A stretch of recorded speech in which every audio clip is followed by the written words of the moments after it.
Hello students, स्वागत है आपका अपना YouTube channel the study hub pro में। आज हम लोग देखेंगे क्लास 6 के एक्सरसाइज नंबर 2 के सी के। चलिए वीडियो को स्टार्ट करते हैं। अभी तक आपने बैच में इनरोल नहीं हुआ तो भाई बैच में इनरोल हो सकते हैं। बैच का नाम है आपका निप बैच, जो कि मात्र 29 रुपया में अवेलेबल है। कितना में अवेलेबल है? मात्र 29 रुपया में अवेलेबल है। चलिए आगे वीडियो स्टार्ट करते हैं। सबसे पहले क्वेश्चन आपका प्रश्नावली आपका 2 का सी है, जिसमें क्वेश्चन कहा गया नियम बताइए जिसके आधार पर निम्नलिखित कथन सत्य है। हमें क्या कहा गया? वह नियम बताइए जिसके आधार पर यह कथन क्या है? सत्य है। तो कथन पर पढ़िए क्या है। कहा गया 12 गुने 16 बराबर होता है 16 गुने 12।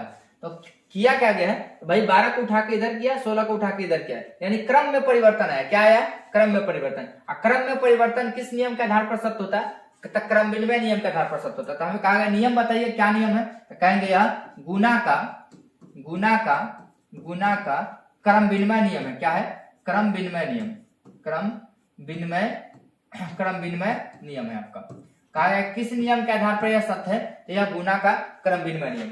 आगे 2 नंबर में कहा है कि भाई निम्नलिखित खाली स्थान को भरिए तथा उस नियम का नाम लिखिए जिसके आधार पर आपने इस रिक्त स्थानों को भरा है। हमें कहा गया इस रिक्त स्थानों को पूर्ति कीजिए और जिस नियम के आधार पर पूर्ति किए उसको भी भरिए। तो यहाँ देखिए 5 गुने 17, इधर 17, यानी इधर बाद में 17 था, इधर पहले 5 था। तो इधर बाद में 17 पहले आए तो पहले वाला कहाँ जाएगा? बाद में जाएगा। तो यह क्या हो जाएगा? 5। और किस नियम के आधार पर? तो यही क्रम विनिमय नियम के आधार पर।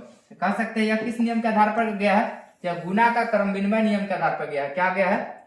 गुना का क्रम विनिमय नियम। तो हम कह सकते हैं किस नियम के आधार पर हमने भरा है? तो गुना का क्रम विनिमय नियम के आधार पर भरा है। यहां तक कोई समस्या नहीं। चलिए आगे चलते हैं। आगे क्वेश्चन कहा गया 3 नंबर आपका है, भाई जिस नियम के अनुसार कथन इतना सही है वह निम्नलिखित कौन सा है? कहा गया कि भाई यह जो कथन दिया गया है यह किस नियम के आधार पर सत्य है, यहां से देख के बताना है। तो देखिए 2 संख्या के लिए क्रम विनिमय नियम चलता है, 3 संख्या के लिए सहचर नियम चलता है। तो यह किस नियम के आधार पर सत्य हो सकता है? तो सहचर नियम के आधार पर सत्य होगा। तो हम कहेंगे कि गुना का सहचर नियम के आधार पर सत्य होगा, जो कि ऑप्शन नंबर आपका 3 में है। तो आपका ऑप्शन नंबर 3 सही हो जाएगा। यहां तक कोई समस्या नहीं। चलिए नेक्स्ट क्वेश्चन देखते हैं। कहा गया कि भाई 1 गुने 2 गुने 3 बराबर 1 गुने 2 गुने 3 के। यहाँ इस पर ब्रैकेट चढ़ा था, इस पे इस दोनों पे चढ़ा। तो किस नियम के आधार पर सत्य है? तो देखिए यहाँ अंतिम 2 पर ब्रैकेट है, यहाँ शुरुआत 2 पर ब्रैकेट है। तो यह किस नियम का नियम होता है? तो यह सहचर नियम का नियम होता है। किसका? सहचर नियम का। यह कौन सा नियम है? तो सहचर नियम के आधार पर सत्य है। हमें पूछा गया वह नियम बताइए, तो यह नियम क्या हो जाएगा? सहचर नियम हो जाएगा। क्या हो जाएगा? सहचर नियम हो जाएगा। यहां तक कोई समस्या आपको नहीं होनी चाहिए। चलिए नेक्स्ट क्वेश्चन देखते हैं। नेक्स्ट क्वेश्चन कहा गया वह नियम जिसके अनुसार पी क्यू आर के लिए कथन सत्य है। पी क्यू आर के लिए कथन क्या क्या है से देखिए। P plus Q into R दिया गया। तो भाई 2 संख्या गुना योगफल पर गुना लगता है, तो भाई योग पर गुणन का वितरण नियम। देखिए यहाँ से एक बार मल्टीप्लाई इसमें होगा, यहाँ से इसमें होगा। P into R plus Q into R, यह कौन सा नियम है? तो वितरण नियम है। किस नियम है? वितरण नियम। कहेंगे योग पर गुणन का बंटन नियम। वितरण नियम को ही क्या कहते हैं? बंटन नियम भी कहते हैं। तो यह क्या है? योग पर गुणन का बंटन नियम। यहाँ तक कोई समस्या नहीं होनी चाहिए। चलिए नेक्स्ट क्वेश्चन देखते हैं। नेक्स्ट क्वेश्चन कहा गया है नीचे के तारांकित चिन्ह में उचित संख्या भरिए जिनमें से कथन सही हो। हमें क्या कहा गया? यह तारांकित जो जगह इसमें से हमें वह उचित संख्या भरना है जिसपे यह कथन क्या हो जाए? सत्य हो जाए। तो देखिए 5 में कितना गुना करेंगे? जब 5 होगा तो 5 में हम 1 को गुना कर देंगे, क्या हो जाएगा? 5। यहाँ देखिए कहा 5 में कितना गुना करेंगे? 0 होगा। तो भाई किसी भी संख्या को 0 लाने के लिए किससे गुना करना पड़ेगा? 0 से गुना करना पड़ेगा, 0 हो जाएगा।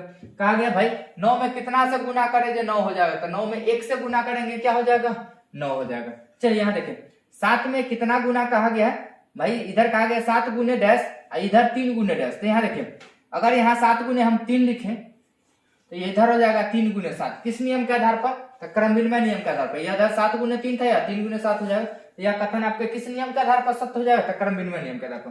कहा गया 0 गुने 0 क्या हो जाएगा? 0 में कुछ भी संख्या से गुना करेंगे, क्या आ जाएगा? 0 आ जाएगा।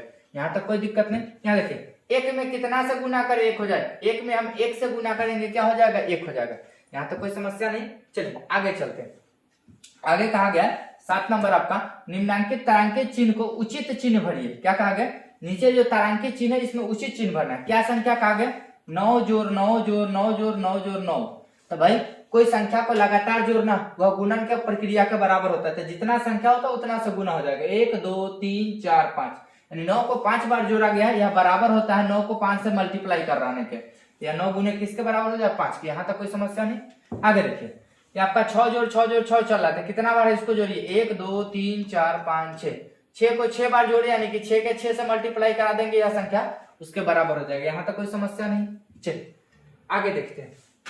आगे कहा गया नीचे लिखी संख्या को गुणनफलों को इकाई का अंक क्या होगा। क्या कहा गया, नीचे जो संख्या दिया गया इसमें कहा गया गुणनफल करेंगे, यानी गुना करेंगे, गुना करने के बाद जो परिणाम आता है उसको गुणनफल कहते हैं। कहा गया गुणनफल की इकाई स्थान क्या होगा, सभी अंक से मतलब नहीं, सिर्फ इकाई अंक से। देखिए क्या हो जाएगा सो समझिए, यहाँ 5 है, 5 चौका 20, 20 का इकाई अंक क्या होगा 0। 0 में जब 3 से गुना कराएंगे तो 0 गुने कुछ भी 0 आ जाएगा। देखिए फिर ये 0 आएगा, 0 में 2 से गुना कराएंगे क्या आ जाएगा 0, यानी इकाई अंक आपका कितना आ जाएगा, तो इकाई अंक आपका कितना हो जाएगा 0 हो जाएगा। क्या हो जाएगा 0। यहाँ तक कोई समस्या नहीं। एक बार और देख लीजिए क्या किया जा रहा है। हम क्या करेंगे 5 में 4 से गुना कराएंगे तो 5 चौका 20, 20 का इकाई अंक क्या आ जाएगा 0। जब 0 से 3 में गुना होगा तो फिर 0 गुने 3 0 आ जाएगा, फिर 0 आ जाएगा, 0 में 2 से गुना कराएंगे तो 2, तो इकाई अंक कितना आ जाएगा 0। यहाँ तक कोई समस्या नहीं। चलिए यहाँ कहा गया, यहाँ इकाई अंक क्या आ जाएगा, तो 4 3 12, 12 का क्या आ जाएगा 2। अब 2 से कराएंगे तो 2 दूनी 4, यहाँ इकाई अंक 4 है, 4 से कराएंगे 4 एकम 4, या 4 से 0 में कराएंगे 0, यानी इकाई का अंक क्या आ जाएगा आपका, इकाई का अंक कितना आ जाएगा 0 आ जाएगा। इकाई अंक का क्या आ जाएगा 0। यहाँ तक कोई समस्या नहीं।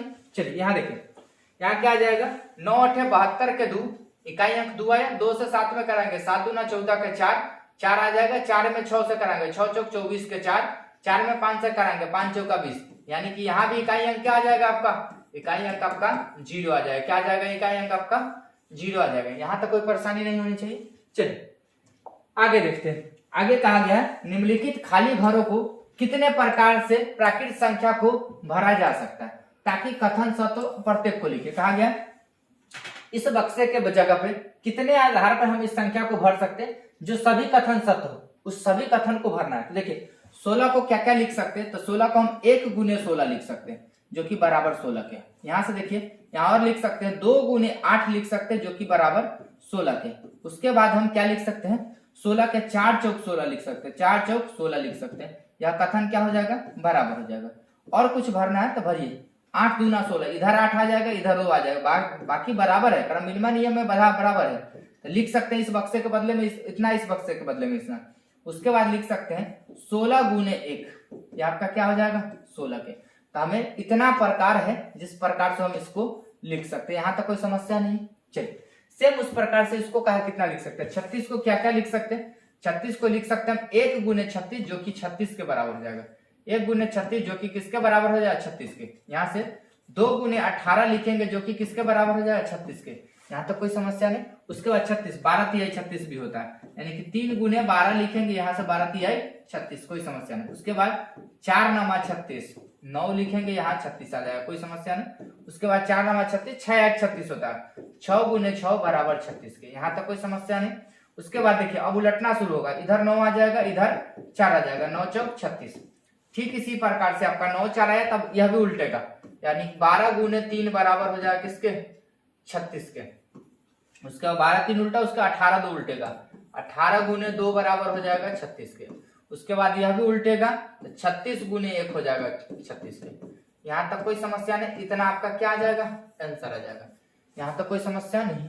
चलिए नेक्स्ट क्वेश्चन देखते हैं। नेक्स्ट क्वेश्चन कहा गया 10 नंबर आपका कि 10 और 20 का गुणनफल में से कौन सी संख्या घटाई जाए जो शेष दी हुई संख्याओं का जोड़ के बराबर हो जाए। क्या कहा गया कि भाई 10 और 20 के गुणनफल में से कौन सी संख्या घटाई जाए जो शेष दी हुई संख्याओं के जोड़ के बराबर हो जाए। क्या कहा गया कि भाई 10 और 20 का गुणनफल, यानी 10 और 20 का गुणनफल में से कौन सी संख्या घटाई जाए, खाली जगह छोड़े, कौन सी संख्या घटाई जाए जो संख्याओं का योग के बराबर हो जाए। तो संख्या कितना था 10 था, प्लस दूसरी संख्या कितना था 20 था, इस दोनों को योगफल के बराबर कहा गया। क्या कहा गया क्वेश्चन समझिए। कहा गया 10 और 20 का गुणनफल, यानी 10 और 20 का गुणनफल में से कौन सी संख्या घटाई जाए।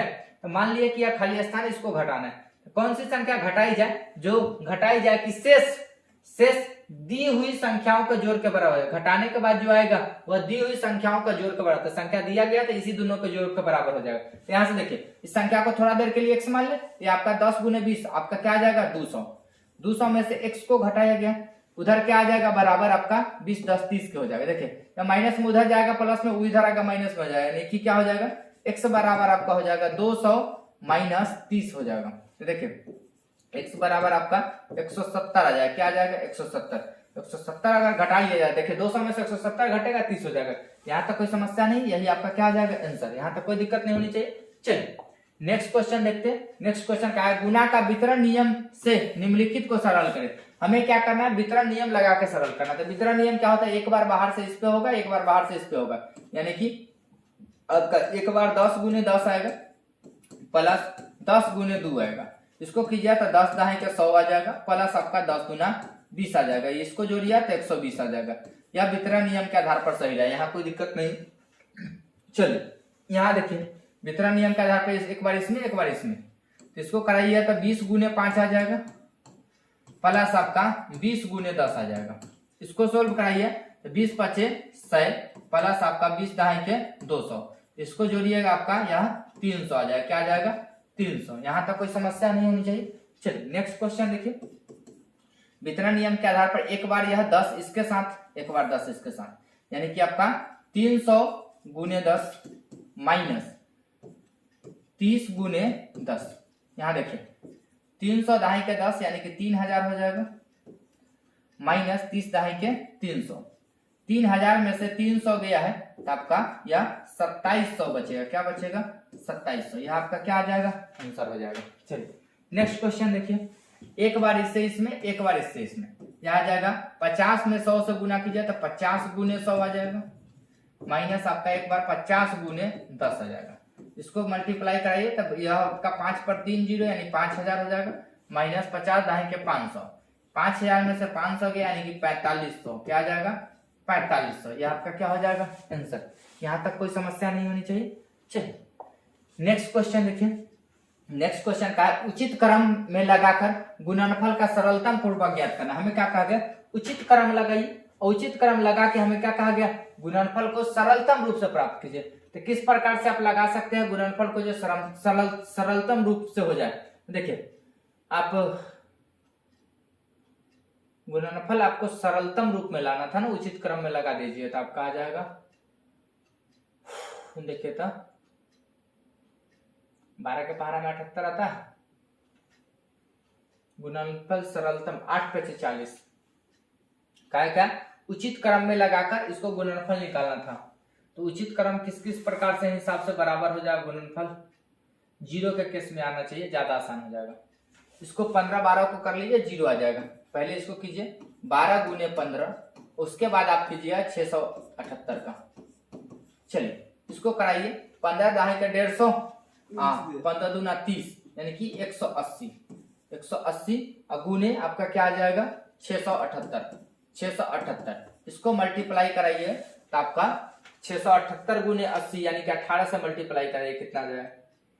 वितरण नियम का प्रयोग नहीं ना कहा, उचित क्रम में लगाकर गुणनफल को कहा गया प्रयोग करने के लिए, तो उचित क्रम वही होगा, दूसरा कुछ नहीं होगा। चलिए गुना कीजिए, आपका 180 गुने आपका आ जाएगा 678 122 040 आ जाएगा, 122 040। यहाँ तक कोई समस्या नहीं, हल्का आराम हुआ। यहाँ क्वेश्चन ऐसा नहीं दिया था जो ज्यादा होगा, वितरण नियम कहता तो कर लेते, आसान हो जाता। चलिए यहाँ किया जा सकता है, यहाँ अगर इसको अगर तोड़े तो हो जाएगा, लेकिन तोड़िए नहीं, आपका 25 से 16 से कीजिए तो 25 चौका 100 और 100 चौका 400, ये आपका 400 आ जाएगा, क्या आ जाएगा 400। एक लाइन बढ़ा लीजिए, आपका हो जाएगा 25 गुने 16 पहले, उसके बाद आपका आएगा 372, क्या आ जाएगा 372। 25 में 16 से कीजिए तो 400 आ जाएगा, 400 गुने आपका 372, इसको गुना कराइएगा तो आपका देखिए 2 जीरो को छोड़ दीजिए, आपका इसको करा लीजिए तो 4 दूना 8, उसके बाद 7 चौक 28 के 8 हाथ में 2, 4 के 12 2 14, 2 जीरो छोड़े या 2 जीरो यहाँ लग जाएगा, तो यह आपका आ जाएगा। चलिए यहाँ देखिए, यहाँ आपका आ जाएगा, यहाँ उचित क्रम कहा गया तो यहाँ क्रम यह लगा लीजिए, आपका आ जाएगा 80 गुने, आपका पहले ले लीजिए 80 गुने, इसको इधर लिखिए 80 गुने 25 गुने 4, साथ में गुना में 216 रहने दीजिए।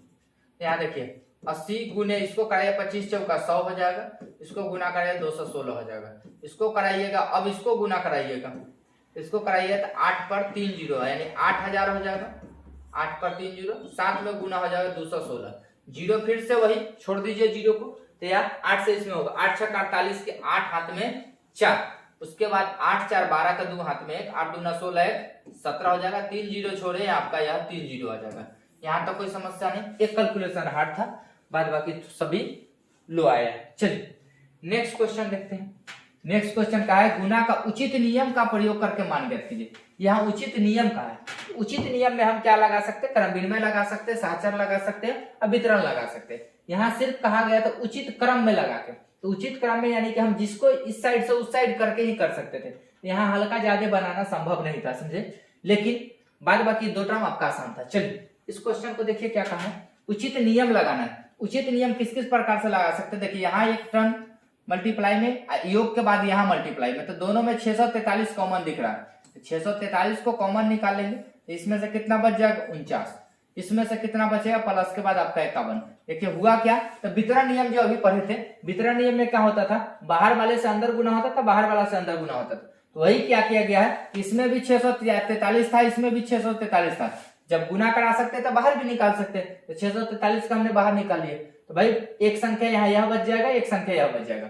अब कहा गया गुना भी ज्ञात करना है, यहाँ देखिए यहाँ आपका 643 हो जाएगा, और गुने इसको जब जोड़िए तब 9 1 10 के जीरो हाथ में 5 4 9 1 10, यहाँ जाएगा 100, इसको जब गुना करें तो 643 पर डबल जीरो आ जाएगा, ये आपका गुणनफल है, यहाँ तक कोई समस्या नहीं होनी चाहिए। चलिए यहाँ देखिए, यहाँ देखिए यहाँ क्या क्या कर सकते हैं, तो यहाँ देखिए इस टर्म में 832 है, इस टर्म में भी 832 है, तो हम क्या करेंगे 832 को कॉमन कर लेंगे, 832 निकला है तो इस टर्म में क्या बच जाएगा 73, क्या बचेगा 73, अब प्लस यहाँ प्लस का चिन्ह, यहाँ 27 बचेगा।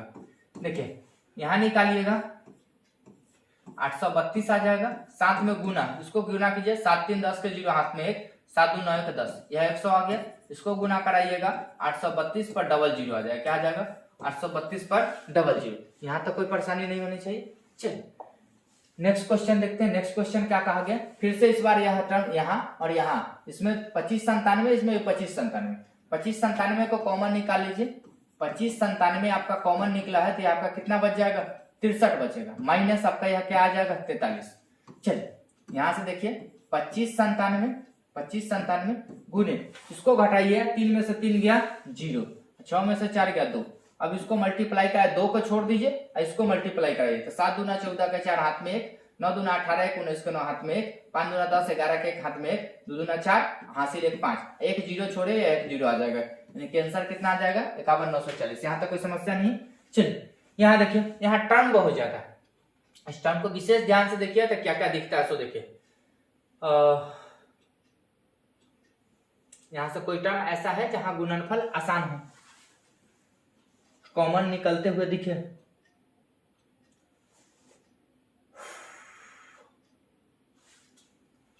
आपका यह 9 से देखिए तो कोई टर्म आसान है, क्योंकि वितरण नियम लगाना था ना, कहा गया उचित क्रम की उचित नियम लगाने के लिए कहा था। यहां से कोई टर्म आपको कॉमन दिखता है, चेक कीजिए, आपका 111 30 तोड़ने के बाद दिखेगा, या इसमें तोड़ने के बाद दिखे, हालांकि वितरण नियम तो लगना चाहिए, वितरण नियम लगना चाहिए। देखिए तो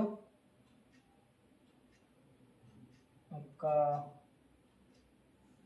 475 गुने आपका 6 कीजिए, आपका 28 50, 95 30 को कीजिए, 95 गुने 30 28 50, देखिए क्या आ जाएगा, यहाँ टर्म है आपका, इसको मल्टीप्लाई कराइए तो आपका 28 50 आ रहा है, क्या आ रहा है 28 50, हम 28 50 आ रहा है गुने आपका 389 प्लस इसको जो मल्टीप्लाई कराया गया अभी 28 50 आया, क्या है 28 50, अब गुने आपका 111 आया।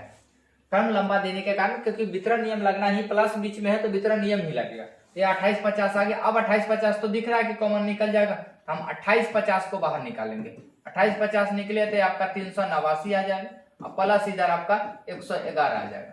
इधर देखिए ये आपका 28 50 हो जाएगा उसके बाद गुना में आपका 9 1 10 के 0 हाथ में 1, 9 8 1 9 1 10 के 0 हाथ में 1, 3 1 4 1 5। अब यहाँ देखिए जीरो को छोड़ दीजिए, मल्टीप्लाई कराइए तो देखिए यहाँ भी जीरो यहाँ भी जीरो, दोनों जीरो को छोड़ देंगे, इसको भी छोड़ देंगे, इसको भी छोड़ देंगे, इसको कराइए 50 25 के 5 हाथ में 2, 8 5 40 2 42 के 2 हाथ में 4, 5 2 10 4 14 हो गया, 1 जीरो 2 जीरो यानी कि 3 जीरो, इसके बाद फिर लगा दीजिए, आपका गुणनफल कंप्लीट है। यहाँ तक कोई समस्या नहीं। चलिए नेक्स्ट क्वेश्चन को देखते हैं। नेक्स्ट क्वेश्चन कहा गया वितरण नियम का प्रयोग कर मान ज्ञात करें। अभी कहा गया हमें वितरण नियम का प्रयोग करें फिर मान ज्ञात करें। तो वितरण नियम हम इस प्रकार से वितरण नियम लगाएंगे जो हमको गुना करना आसान हो जाए। चलिए तो गुना करने में आसान होने के लिए इसको क्या करेंगे, आपका 400 गुने आपका 65, 400 गुने 65 लगा देंगे यानी कि 465। वितरण नियम कहा गया ना, वितरण नियम के आधार पर तो इसको तोड़ दीजिए। वितरण नियम के अगर आधार पर देखिएगा तो ये आपका तोड़ दीजिए कितना में, वितरण नियम 400 प्लस 65, 102 के साथ लंबा कैलकुलेशन रहेगा ही रहेगा, कोई ऑप्शन उसके पास नहीं दिख रहा।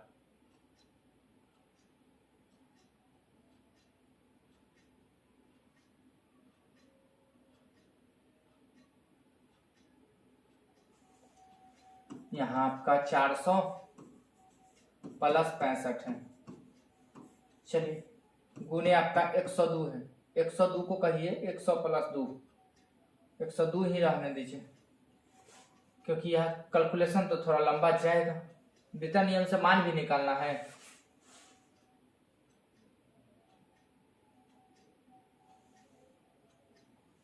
सारा टर्म वही दिख रहा है आपका, दोनों टर्म को तोड़ेंगे तो आसान पड़ेगा लेकिन दोनों टर्म तोड़ने में दिक्कत है।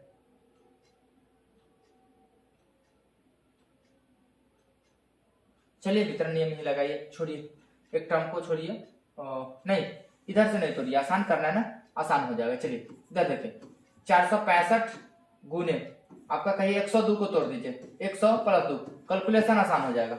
इसको तोड़ने में लंबा जा रहा था, इसको तोड़ना आसान दिख रहा है। चलिए उसको तोड़िए, एक बार इससे इसमें होगा, एक बार इससे इसमें होगा, इसको कराइएगा 465 गुने 100 बन जाएगा या प्लस आपका हो जाएगा 465 गुने 2। चलिए ये आपका कितना आ जाएगा, ये आपका 465 पे डबल जीरो आ जाएगा, प्लस आपका हो जाएगा 5 दूना 10 के जीरो हाथ ले, 6 दूना 12 13 के 3 हाथ में 4 दूना 8 1 9 आ जाएगा। चलिए यहाँ देखिए 5 दूना 10 या जीरो है, यह जीरो के साथ जाएगा, यह जीरो हो जाएगा, 3 के साथ यह 3 आ जाएगा, उसके बाद 9 5 14 के 4 हाथ में 1 6 1 7 यह 4 47 430। यहाँ तक कोई समस्या नहीं आनी चाहिए, यहाँ तक कोई दिक्कत नहीं। चलिए नेक्स्ट क्वेश्चन देखिए, यहाँ वही काम कीजिए, इसको आसान करने के लिए वही कीजिए, क्या कीजिए तो भाई इसको 733 छोड़ दीजिए, इसको छोड़ दीजिए, इसको कहिए 100 माइनस 3, 100 में से 3 घटा लेंगे हो जाएगा। चलिए इसको इससे मल्टीप्लाई कराइए, आपका हो जाएगा 733 गुने 100 माइनस हो जाएगा 733 गुने 3 का। चलिए यहां से क्या हो जाएगा, वितरण नियम से मान निकालना था, इसको गुना कराइए तो 733 पे डबल जीरो माइनस इसको कराइए 3 तिहाई 9, 3 तिहाई 9 और 7 3 21, घटाइए कितना जाए 10 में से 9 गया 1, या आपका बचा 9, 9 में से 9 गया 0, या बचा हुआ 2, 2 में से 1 गया 1, या बचा हुआ है 3, 3 में से 2 गया 1 यानी 71 101। यह आपका क्या आ जाएगा, आंसर आ जाएगा। यहाँ तक कोई समस्या नहीं। अब उसके बाद आपका है इसको 1000 प्लस 6 में तोड़ लीजिए, यह आसान हो जाएगा इधर से तोड़ना। या कहिए 1000 प्लस आपका 6 है, इसके साथ 185 का गुना जाएगा, तो इसमें क्या हो जाएगा 1000 गुने 185 प्लस आपका 6 गुने 185। चलिए गुना कराइए तो 185 पे 185 पे डबल जीरो ट्रिपल जीरो आ जाएगा, प्लस इसको मल्टीप्लाई कराइए तो 6 25 के जीरो हासिल 3, 8 6 48 49 50 51 के हाथ में 3, 51 के हाथ में 5, 6 5 11, यह आ जाएगा आपका, या 3 को जीरो इसके साथ तो आपका आ जाएगा 1 1 0। अब 1 5 के साथ 6 हो जाएगा, 1 5 के साथ 6 हो जाएगा, बाद बाकी इधर 18 बचा हुआ है, 18 आपका 18 61 10 आ जाएगा। यहाँ तो कोई समस्या नहीं होनी चाहिए। चलिए नेक्स्ट क्वेश्चन देखते हैं। नेक्स्ट क्वेश्चन 15 नंबर का आता है, एक दुकानदार किसी दिन सुबह में 18 रुपए प्रति पैकेट के दर से 178 पैकेट दूध बेचता है। कहा गया कोई दुकानदार है, सुबह कितना से बेचा है? 18 रुपये, यानी सुबह सुबह का मान निकालिए। सुबह का अगर निकालिएगा तो सुबह क्या कहा गया है? सुबह का है 18 रुपए के प्रति पैकेट से बेचा 178, यानी सुबह का बिक्री कितना है? तो भाई 178 पैकेट बेचा, दाम कितना था? 18 रुपए। गुना कीजिए, सुबह का बिक्री निकल जाएगा, समझे। उसके बाद कहा गया और फिर शाम को 18 रुपए प्रति पैकेट के दर से 122 पैकेट बेचता है। देखिए शाम को कितना बेचा है? शाम को 18 रुपए पैकेट ही बेचा, लेकिन कितना? 122 पैकेट बेचा है, कितने के दाम से? 18 रुपए से। इसका भी गुणनफल वही आएगा। तो कहा कुल दिन में, कहा गया उस दिन वह कुल कितना बेचा है, तो कुल के लिए हम लोग क्या करते हैं? जोड़ देते हैं। यह मान कुल के बराबर अगर देखा जाए तो कुल में क्या हो जाएगा? यह दोनों मान आपस में जुड़ेगा, यानी कि आपका क्या हो जाएगा? 178 गुने 18 प्लस आपका हो जाएगा 122 गुने 18। यहाँ तक कोई समस्या नहीं। यहाँ देखिए दोनों में 18 गुना में 18 को कॉमन निकाल लेंगे, यहाँ आ जाएगा 178 प्लस आपका 122। यहाँ तक कोई दिक्कत नहीं। या वितरण नियम के आधार पे यहाँ से कॉमन निकाल लिया गया। यहाँ 18 आ जाएगा, गुना में आ जाएगा 8 2 10 के 0 हाथ में 1, 7 2 9 1 10 के 0 हाथ में 1, 1 1 2 1 3। यहाँ तक कोई समस्या नहीं। जब मल्टीप्लाई थे जो 0 को छोड़ दीजिए, 18 तिया 54, क्या आ जाएगा? 54 के बाद 2 0 बैठा दीजिए। तो कहा गया तो उस दिन कुल कितने रुपए का दूध बेचेंगे? इतना रुपए का दूध बेचेगा। कितना रुपए का? इतना रुपए का दूध बेचेगा। यहाँ तक कोई समस्या नहीं होनी चाहिए। आपके एक्सरसाइज में इतना ही क्वेश्चन था, समझे। अगर आप जितना भी क्वेश्चन यहाँ बनाया गया है, इसको अगर उतारने में कहीं भी समस्या होगी तो आपके एप्लीकेशन पे सारा पैनल पीडीएफ अवेलेबल होता है।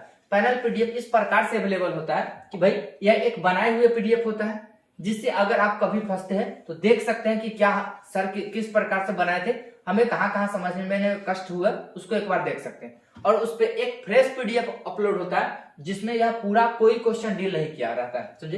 एप्लीकेशन का मेन बेनिफिट यही है भाई आपको प्रैक्टिस करने के लिए मिलता है, साथ में एक्स्ट्रा सीट भी वहां अवेलेबल होता है, सभी चीज का नोट्स आपको वहां अवेलेबल होता है। तो अगर अभी तक आपने एप्लीकेशन नहीं इंस्टॉल किया तो हमारा प्ले स्टोर पर application the study hub pro के नाम से आता है, आप वहां से इंस्टॉल कर लीजिए। अगर कहीं इंस्टॉलेशन में दिक्कत आती है तो आप हमें व्हाट्सएप कीजिए, आपको सहायता दी जाएगी। बस आज के लिए इतना ही, फिर मिलेंगे नेक्स्ट वीडियो के साथ। वीडियो देखने के लिए धन्यवाद।